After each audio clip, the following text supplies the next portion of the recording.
한 설문기관에서 새해에 부부가 서로 바라는 점이 있다면 뭐가 있나요? 라고 설문조사를 했대요. 그러자 남편이 부인에게 바라는 거는 이거라고 합니다. 첫째, 자기를 친구 남편과 비교하지 마라. 평가하지 마라. 여러 사람들 앞에서 남편의 단점을 자주 이야기하지 마라. 또 인정하는 말, 칭찬을 자주 해라. 그리고 과거의 서운한 점이나 잘못을 반복해서 들추어내지 마라. 한 번만 말해라. 또 명령식으로 이야기하지 말고 제안식으로 얘기해 주세요. 그러면서 남편의 자존심에 상처 주지 않으면서 자기 의견을 이야기해 줬으면 좋겠습니다. 그리고 마지막으로 나만의 시간이 가끔 필요합니다. 라고 했다고 해요. 그럼 아내가 남편에게 바라는 건 뭐가 있을까요? 첫째, 아내의 감정적인 지지와 이해에 힘써 주어라. 그리고 부인의 이야기를 듣고 기분을 이해해 주어라. 또 칭찬을 많이 해줘라. 옷차림, 뭐 헤어스타일, 음식 솜씨 같은 거. 또 가벼운 스킨십을 많이 해주세요. 포옹, 손잡고 걷기, 마사지, 또 등 긁어주기 또 있다고 합니다. 또 부인에게 명령하지 말아라. 그리고 밖에 나가서 다른 사람, 특히 다른 여자에게 잘하는 것의 반만이라도 부인한테 해봐라. 이런 말도 있었다고 해요. 그리고 가족과 시간을 좀 많이 보내고 자녀 진로에 관심을 많이 갖고 칭찬해 주세요. 그리고 아내와 남편이 공통적인 게 있었어요. 뭘까요? 바로 서로 시간과 친정 알아서 잘 챙겨라 라는 게 있었다고 합니다. 우리는 이렇게 결혼 생활을 하며 서로에게 바라는 점이 있죠. 혹시 바라는 점 있으신가요? 바라는 점도 없다. 이제 포기를 했다라는 거죠. 결혼 생활하면서 이렇게 바라는 점이 있는데, 그런데 이렇게 우리가 신앙생활을 할 때도 이 하나님과 우리 사이에서도 이런 점이 존재한다고 해요. 오늘 우리가 읽은 본문에서는 주님께서 바라시고 원하시는 그리스도인의 모습에 대해서 이야기를 하고 있죠. 우리 1절 말씀 다시 한번 같이 읽어보겠습니다. 시작. 그러므로 형제들아, 내가 하나님의 기뻐하시는 거룩한 산 제물로 드리라. 예배니라. 아멘. 여러분, 이 로마서는요, 바울이 로마 지역에 있는 교회들에게 쓴 편지예요. 이 당시 로마 교회는 유대인과 이방인들이 섞여 있는 공동체였어요. 그러니 교회 안에 다양한 문화가 있고 간습도 있고 보이지 않는 이해관계나 갈등이 있었겠죠. 그래서 그 중에서도 서로 예배에 대한 생각도 많이 달랐다고 해요. 가치관도 다르고, 야, 이게 맞냐 저게 맞냐 시끌시끌했던 게 이 당시 로마 교회였대요. 사실 우리나라도 보면 교단이나 교회에 따라 예배가 천차만별이죠. 어떤 교회는 같이 통성기도 합시다 해도 아주 조용히 기도하는 데가 있고, 찬양도 무조건 찬송가를 해야 된다. 최대 표현이 뭐예요? 박수 치는 거. 근데 어떤 데는 찬양할 때 다들 일어나세요! 예수님께 소리 질러!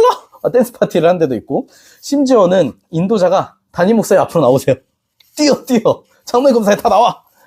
어떤 사람은 저렇게까지 해야 되나? 제발 내 이름 부르지 않았으면 좋겠다. 간절히 기도하기도 하고. 어떤 사람들 그런 걸 보면서 이게 예배가 맞아? 고민과 갈등을 하기도 하죠. 그러면 하나의 질문을 해볼게요. 만약에 우리 예담 예찬이가 여러분들께 물어요. 예배가 뭐예요? 라고 한다면 여러분은 뭐라고 대답을 해주시겠습니까? 하나님께 드리는 제사. 하나님께 드리는 제사. 뭐라고 대답해 주시겠어요? 예배. 하나님과 나누는 거기까지. 네. 그럼 성경에서는 예배를 뭐라고 할까? 이 성경에서 예배라는 단어가 여러 가지 원어가 있대요. 아바드, 샤하, 자바크, 프로스키네오. 혹시 나는 이런 단어 들어본 적이 있다. 기대하지 않았습니다. 자, 이 단어들에는 무슨 뜻이 있냐면 섬기다, 엎드리다, 경배하다, 입맞추다, 제물을 드리다, 경외하다라는 뜻이 담겨져 있대요.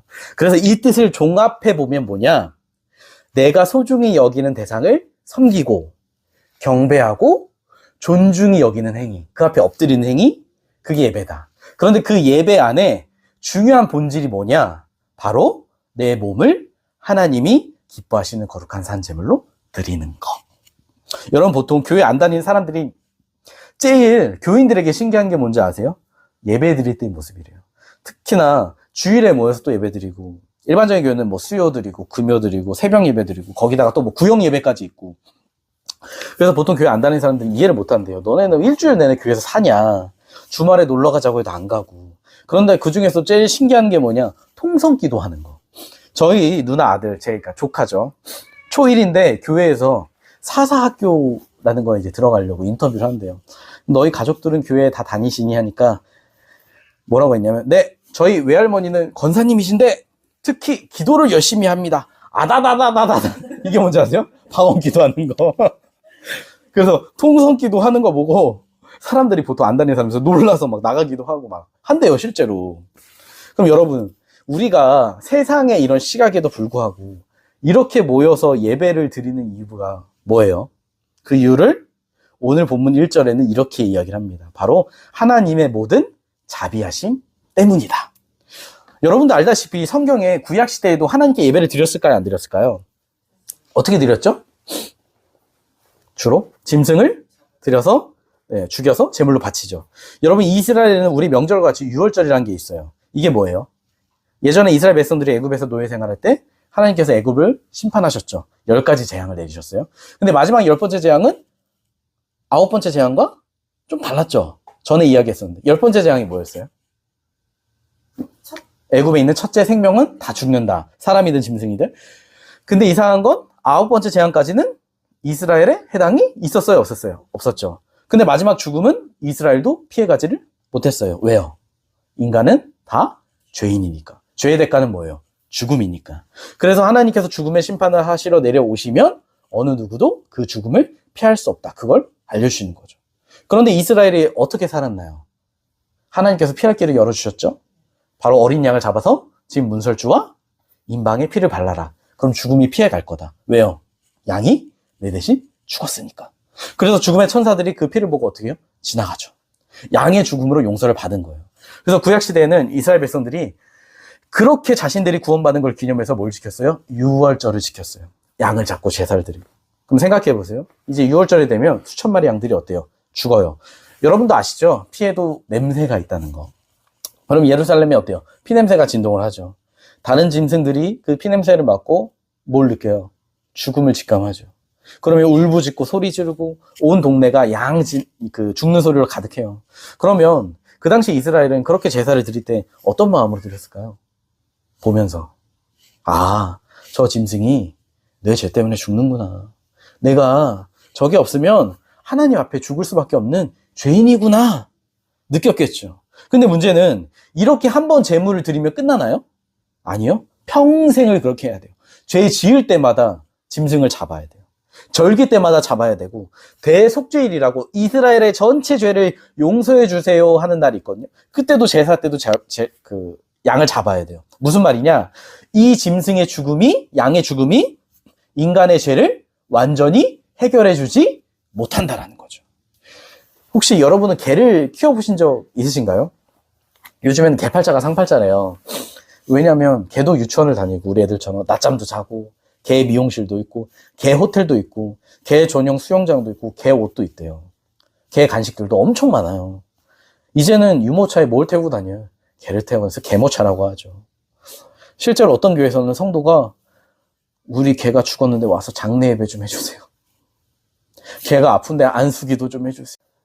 한대요. 근데 여러분 만약에 생각해 보세요. 이 주인이 운전을 하다가 어느 날 사람을 치워서 사람을 죽게 했어요. 근데 이 주인이 잘못한 거예요.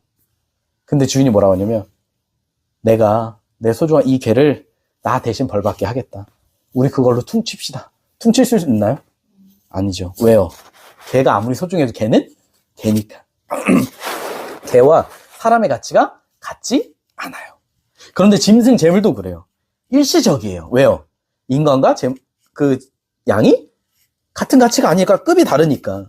인간의 죄는 누가 감당해야 돼요? 인간이 감당을 해야 돼요. 양을 죽이는 걸로 평생 퉁칠게요. 할 수 없다는 거예요. 그래서 구약의 제사는 한계가 있었어요. 일시적이라는 거. 그런데 누가복음 22장 19절을 보시면 한번 우리 같이 찾아볼까요? 신약 134쪽에 있는데 앞에 조금 넘기시면 누가복음 22장 19절 말씀. 신약 134쪽에 있어요. 여기를 보시면 예수님께서 제자들과 유월절에 성만찬을 이제 하시는데 어떻게 하시냐? 한번 같이 읽어볼게요. 시작. 떡을 가져가시기도 하시고 떼어 그들에게 주시며 이르시되 이것은 너희를 위하여 주는 내 몸이라. 너희가 이를 행하여 나를 기념하라 하시고 20절도 읽어볼게요. 저녁 먹은 후에 잔도 그와 같이 하여 이르시되 이 잔은 내 피로 세우는 새 언약이니 곧 너희를 위하여 붓는 것이라. 아멘. 여러분 원래 유월절에는 뭐를 하냐면 양을 잡아서 제물로 드리고 그 고기를 나누어 먹어요. 근데 지금 예수님께서 양을 나누시지 않고 떡을 떼시면서 뭐라고 하세요? 이게 내 살이다, 몸이다, 먹어라. 그리고 잔을 주시면서 이거 뭐라고 하세요? 이거 내 피야, 마셔라. 무슨 말이에요? 이게 무슨 뜻일까요? 진짜 유월절의 어린 양이 누구냐? 나다. 그래서 이스라엘이 그 어린 양의 피가 발라져서 죽지 않았던 것처럼 나를 믿는 사람은 그 예수님의 피가 발라져서 죽지 않는 거다라는 새로운 약속을 주고 계신 거예요. 여러분 보통 구약에서 제사에서 짐승 잡을 때 중요한 게 있어요. 뭔지 아세요? 이게 있어야 돼요. 이게 그 제사의 중요 요소예요. 뭐냐면 피예요. 피. 피에는요 이 두 가지 의식이 있어요. 첫 번째는 뭐냐면 피를 흘리는 거예요. 이게 무슨 의미냐면 다른 사람을 위해 생명을 내놓는 걸 상징해요. 왜요? 피가 생명이니까. 그러니까 대신 죽었다. 그리고 두 번째로 피를 제단에 뿌려요. 이게 무슨 의미일까요? 왜 뿌릴까요? 이 뿌린다는 건 무슨 의미냐면 부정한 걸 정결케 한다, 깨끗게 한다는 의미예요. 그러면 예수님이 십자가에서 친히 어린 양이 되셨잖아요. 자신의 피를 내어주셨잖아요. 그럼 그 예수님의 십자가는 두 가지 의미가 있어요. 뭘까요? 첫째로 예수님이 나를 대신하여 생명을 내어주셨다. 나 대신 죄값을 치르셨다. 그래서 둘째는 의미는 뭐예요? 그 예수님의 피가 뭘 깨끗게 했어요? 나의 더러운 죄를 깨끗게 하셨다. 그 의미인 거예요. 그럼 여러분에게 질문을 해볼게요. 여러분은 죄인이세요? 의인이세요? 죄인이세요? 죄인이세요? 의인이세요? 네. 네. 죄인은 여러분 천국에 못 가요. 아웃. 여러분 우리가요 예수님 믿어도 죄 지어요 안 지어요? 지어요. 우리 자매님 최근에 무슨 죄 지으셨어요? 네. 애들에게 화를 냈어요. 애들에게 설레. 야! 소리 질렀어요? 여러분 우리는요 오늘 우리가 지은 죄 하나만 가지고도 지옥 가기에 충분한 사람들이에요. 저도 죄 많은 인생이에요. 예수님 믿어도. 그런데 그럼에도 우리가 구원의 소망을 가지는 이유가 뭐예요? 그 예수님의 십자가 보혈이 그 은혜가 우리에게 매일 부어지니까. 그러니까 어제도 부어졌고 오늘도 부어지고 내일도 부어지니까. 그래서 우리를 어떻게 해요? 날마다 깨끗하게 하는 거잖아요.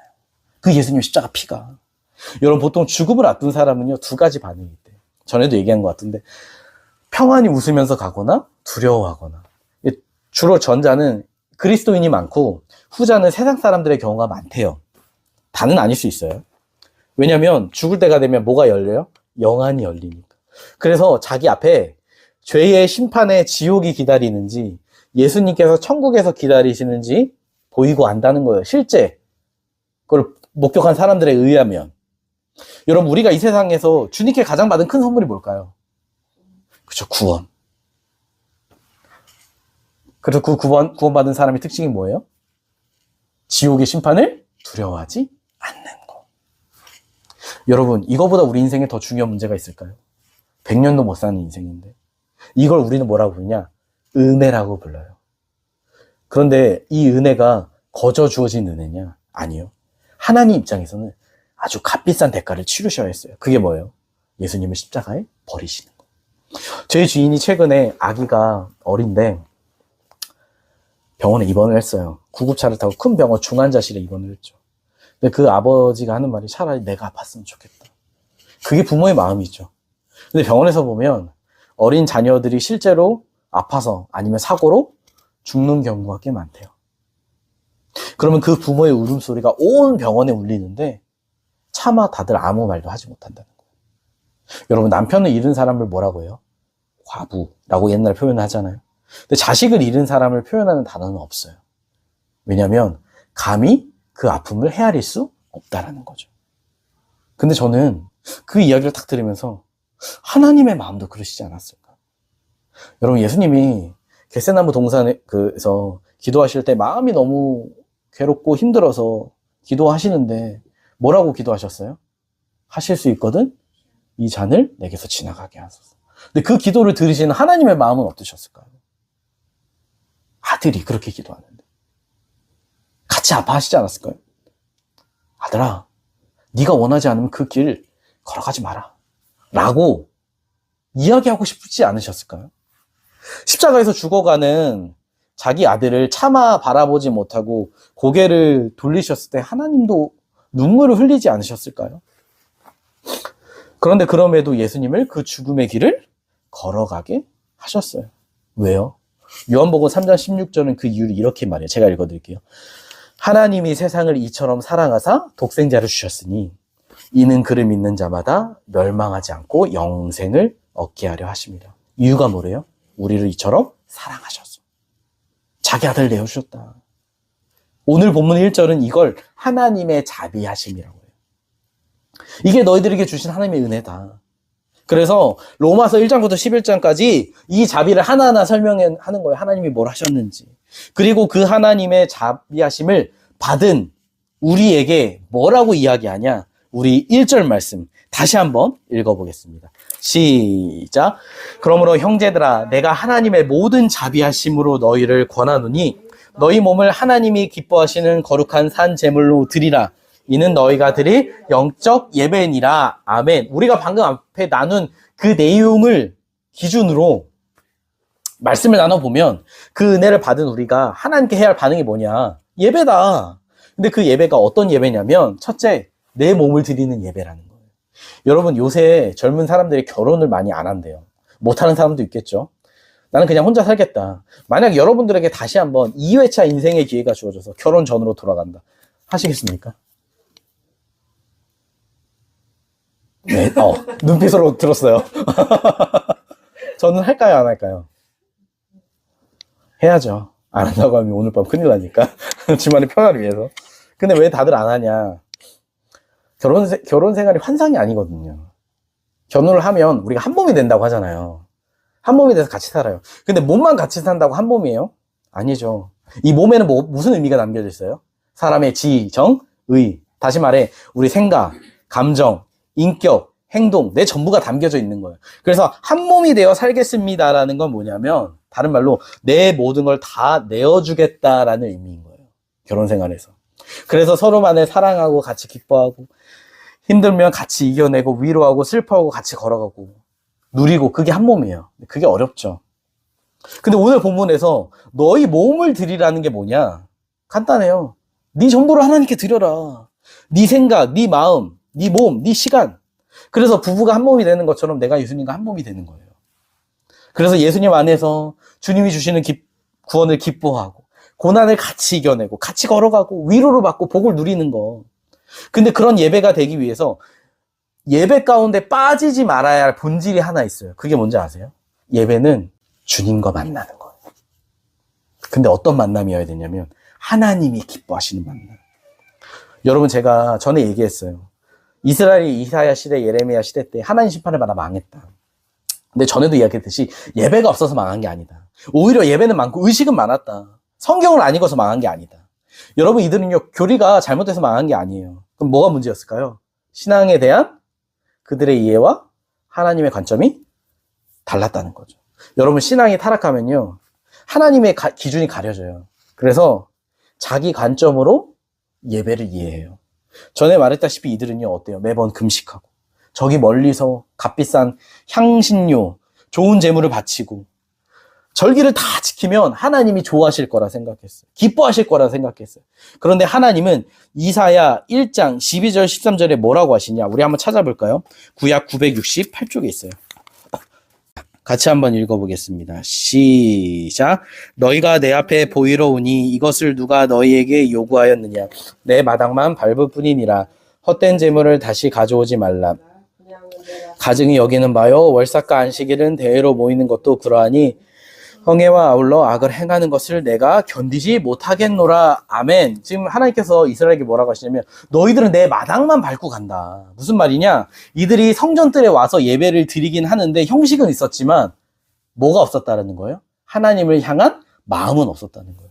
그래서 예배의 본질이 뭐냐면 하나님과의 만남인데 정작 하나님과는 만나지 못하고 마당만 매번 밟고 간 거예요. 습관적으로. 그래서 하나님이 너희 그럴 거면 그 재물도 가져오지 마라. 헛된 거다. 누가 그거 가져오라고 했냐. 나는 너희들의 예배가 역겹다. 여러분, 이 당시 이스라엘이요, 밖에서 보이는 그 예배 의식은 굉장히 화려했어요. 마치 오늘날 수백 명의 성가대원이 화음의 하모니를 이루면서 멋진 소리를 내는 것처럼 웅장했다고요. 근데 문제는 뭐예요? 겉은 화려한데 속빈 강정이었다는 거. 마음의 중심이 없었다는 거. 그리고 그들의 안에 뭐가 있었냐? 우상이 가득했다는 거. 근데 문제는 그들이 그걸 알았어요? 몰랐어요? 몰랐죠. 왜요? 그들의 눈이 가려지니까 그냥 이거 의식하면 그게 신앙이고 그게 예배지라고 생각했던 거예요. 여러분, 만약에 제가 아내에 대한 마음이 식었어요. 그리고 마음속에 다른 여자를 품어요. 제가 아내에게 꽃을 딱 사와요. 좋아하는 베스킨 아이스크림 딱 사오면서. 그럼 그렇다고 아내가 좋아할까요? 아니요. 여자들의 감은요, 기가 막히게 알아요. 이놈 마음이 떴구나. 어떤 년이냐? 이딴 거 사오지 마라. 근데 여러분, 비단 이런 짓들이 이 시대만 그랬을까요? 아니요. 성경 역사를 보면요, 사사 시대도 그렇고 사무엘 시대도 그렇고 예수님 시대도 그렇고 그리고 지금 시대도 그렇죠. 여러분, 제가 혹시 옛날에 이 이야기 한 거 기억하세요? 외국의 한 목사님이 저녁 집회를 마치고 밤늦은 시간에 한 패밀리 레스토랑 갔는데 거기 앉아서 옆 테이블을 보니까 어떤 아이가 생일이어서 직원들이 기타 치면서 연주하고 웃으면서 생일 축하 노래를 부르더라. 근데 그걸 보는데 주님께서 그 마음 주셨다고. 저 직원들의 모습을 봐라. 겉은 웃으면서 노래 부르고 있지만 속은, 아, 왜 이렇게 늦은 시간에 와서 왜 하필 생일이래. 피곤하다. 빨리 퇴근하고 싶다. 이 생각한다.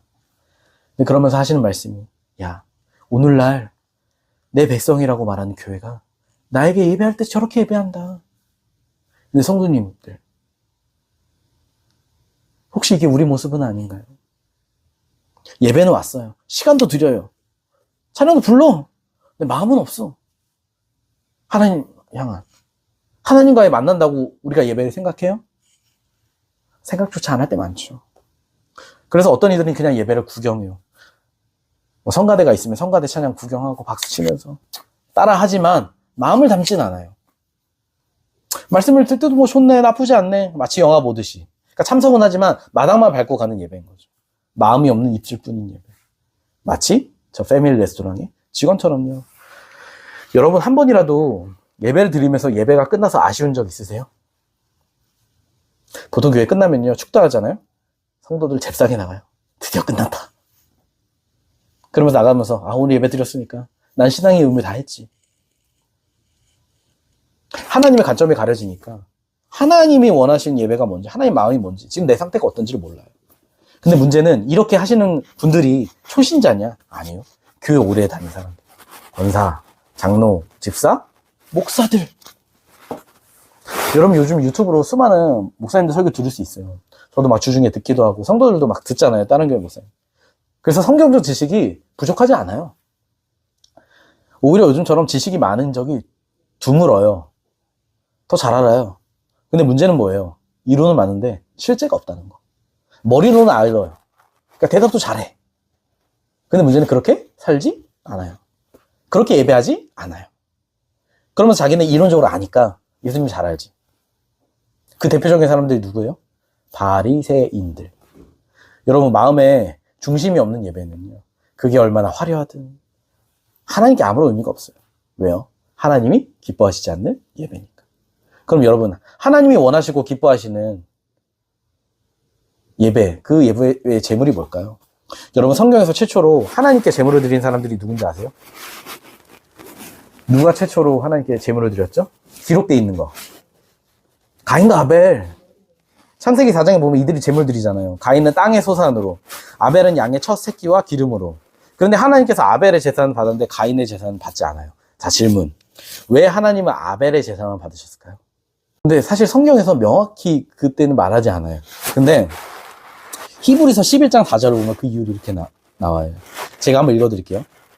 믿음으로 아벨은 가인보다 더 나은 제사를 하나님께 드림으로 의로운 자라 하시는 증거를 얻었으니 하나님이 그 예물에 대하여 증언하심이라. 그가 죽었으나 그 믿음으로써 지금도 말하느니라. 왜 아벨의 제사를 받았다고요? 믿음이 있었다. 믿음으로 드렸다. 그럼 그 반대로 가인의 예물을 받지 않으신 이유가 뭐냐? 믿음으로 드리지 않았기 때문에. 무슨 말이냐? 제물의 여부가 문제가 아니라 제물을 드리는 사람의 그 안에 믿음의 문제였다라는 거예요. 자, 그럼 질문. 믿음이 있는지 없는지 어떻게 아나요? 제가 지난주에도 얘기했지만 한동안 저희 둥이들이 어린이집에서 친구들에게 맴매 하고 다녔대요. 제가 애들에게 너네 일진이냐? 이렇게 물었어요. 어린이집에서. 때리냐? 근데 감사하게도 맴매 단어가 아멘으로 바뀌었어요. 그럼 여러분 애들이 믿음이 있는 거예요? 단어만 바뀌었지 행동은 똑같아요. 장난감 하나 갖고 서로 갖겠다고 싸우면서도 아멘. 내가 가질 수 없다면 너도 가질 수 없다 던지면서도 아멘. 여러분 믿음은요 말로 보이는 게 아니에요. 믿음은 뭐로 보여요? 뭐로 알 수 있어요? 전문 용어로 순종. 그쵸? 믿음은 순종을 통해 증명돼요. 그러니까 다른 말로 아벨은 순종으로 제사를 드린 거예요. 자, 그럼 뭘 순종했을까요? 당연히 하나님의 말씀. 자, 그럼 여기서 두 번째 질문. 그럼 우리가 예배를 드릴 때 순종해야 하는 가장 하나님의 중요한 말씀이 뭐예요? 성경에서 어떤 사람이 예수님께 여쭈었어요. 율법에서 가장 중요한 계명이 뭡니까? 하나님의. 자, 제일이 뭐다? 너희 하나님을 사랑하다. 여러분, 하나님께서 우리에게 원하시는 믿음의 기쁨의 예배가 뭐냐면 하나님을 온 마음 다해 사랑하는 예배예요. 왜요? 하나님도 우리를 왜 구원하셨어요? 사랑하셔서.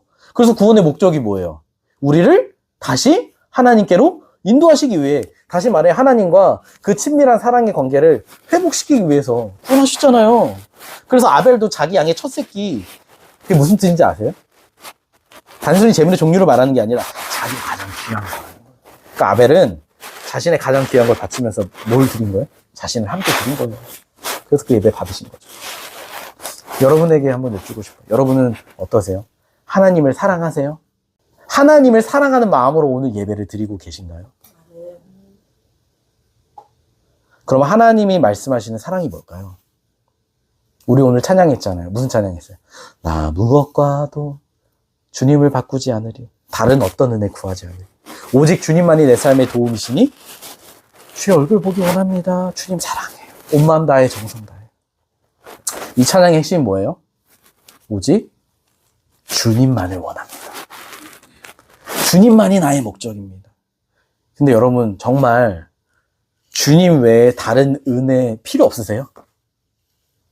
그게 아니라면 우리는 거짓말로 노래한 거예요. 우리 이 질문에 쉽게 내라고 대답하기 어려워요. 왠지 아세요? 오늘날 교인들이 교회 올 때, 예배 올 때 다 자기만의 목적을 손에 이렇게 딱 쥐고 오거든요. 삶에서도 하나님의 목적이기보다 수단으로 여기는 게 익숙하니까 찬양할 때도 그래요. 그러니까 찬양을 해도 하나님과 친밀한 사랑, 관계 열리지 않아요. 마당만 밟고 가는 거죠. 어떤 사람이 그러더래요. 목사님 예배 시간 너무 길어요. 찬양 좀 줄여주시고 말씀도 줄여주시고 저 좀 예배 시간 좀 줄여주세요 하더래요. 근데 여러분 요한계시록 4장 보면 하늘의 예배, 천상의 예배가 나오거든요. 거기서 뭐 하냐? 찬양해요. 쉬지 않고. 하나님의 위대하심, 영광을 높이고. 그래서 그 목사님이 그 얘기를 하면서 그랬대요. 예배가 힘드신 분들은 천국 가시는 거 고민해 보십시오. 거기는 계속 예배 드려야 됩니다. 아니면 다른 선택도 있습니다. 지옥이라고. 근데 거기 예배가 없어요. 여러분 우리가 이 땅에서 예배 드릴 때 우리의 모델로 삼아야 될 예배가 뭐예요? 천상의 예배 아니에요? 그럼 우리가 어떻게 찬양해야 돼요? 저 천상의 예배처럼 하나님께서 행하신 위대한 일을 높이고 찬양 가사 하나하나에 내 온 마음을 담아서 감사와 사랑을 고백해야죠. 하나님만이 나의 유일한 구세주이십니다. 주인이십니다. 내 생명이시고 내 모든 것입니다. 그래서 하나님 얼굴을 구한 예배, 하나님의 은혜가 부어지는 예배. 그럼 그 예배를 통해 하나님께서 우리 마음을 치유하시고 만지시고, 그럼 우리가 예배 전에 어떻게 해야 돼요? 내가 가진 분주함, 조급함, 염려, 내 생각, 야망 다 내려놓고 주님 내가 이 예배를 통해 주님을 더 알기 원합니다. 주님 음성 듣기 원합니다. 말씀을 들을 때도 그 자세로. 그러면 주님의 목적과 길이 보일 거 아니에요. 각자에게 있는. 그럼 보이면 그 길에서 떠난 내 자신의 모습을 보고 회개하고 순종하고, 그게 예배잖아요. 하나님 기뻐하시는 예배. 나를 드리는 거. 믿음으로 내 마음 드리고 사랑을 드리고 그렇게 주님과 만나고. 근데 과연 우리가 그렇게 하고 있냐고요. 제 자신에게도 묻는 거예요. 제가 전교에서 주일 오후 예배 찬양 인도를 했어요. 이제 교회를 사임하기 얼마 안 남았을 때 마지막 달에 어려운 일도 많았죠. 마음이 좀 힘들었기도 하고. 근데 찬양 인도를 하는 저를 보고 주변 목사들이 그러는 거예요. 뭐하러 그렇게 열심히 하냐. 내가 어차피 교회 사임할 건데. 찬양 인도 왜 그렇게 열심히 하냐 이거예요. 제가 그랬어요. 제가 사임을 하던 여기 있던 예배에는 그게 중요하진 않다. 왜냐하면 나는 사람 앞에서 일을 하는 게 아니라 하나님 앞에서 예배 드리는 거니까. 내 상황이 어쨌든 하나님과 그 만나는 그 시간에 나의 다른 목적, 다른 생각을 갖고 오지 않는 거예요. 다 이봐봐요. 사울에게 쫓기면서도 광야에서 뭐예요? 하나님 찾잖아요. 시편 노래 짓고. 난 내가 평생 그런 예배자 되길 소망한다. 그 목사들에게 말했어요. 그렇게. 여러분, 하나님께서 우리 교회 가장 원하시는 게 뭘까요? 교인이 많아지면 좋겠죠. 재정도 많아지면 좋고, 좋은 장소도 생기면 좋고, 다 좋아요. 근데 하나님이 가장 우리에게 원하시는 건요, 하나님을 사랑하는 예배자. 자기를 거룩한 산 제물로 드리는 예배가 회복되는 거. 그래서 하나님이 기뻐하시는 예배가 이곳에 가득하고, 그래서 하나님의 임재가 함께하고, 하나님이 주는 생명이 우리를 통하여 그 주변에 흘려보내지고. 저는 그걸 위해서 우리 교회를 부르셨다고 봐요. 왜요? 그게 예수님께서 자기 생명을 우리에게 내어주신 목적이었어요. 단순히 천국 가는 거 아니에요. 저는 우리 성도님들이 그렇게 하나님을 간절히 사랑하는 예배자 되길 소망해요. 우리의 마지막이 그렇게 하나님 사랑했고 나를 온전히 드렸던 예배자였습니다로 끝나고 평가받는 인생이 되기를 기도해요. 그래서 마음으로 같이 고백하기 원해요. 주님, 이 세상에 수많은 사람들이 주님이 기뻐하시는 예배를 드리지 않는다 할지라도 저는요, 제 온 마음 다해 주님을 예배하기 원합니다. 주님 사랑하기 원합니다. 그 고백이 이번 한 주간의 삶에서도, 그리고 다음에 우리가 평생 드리는 그 예배 가운데 늘 함께 하시는 그런 예배자로 살아가시는 우리 성도님들 되시길 예수님의 이름으로 축복합니다.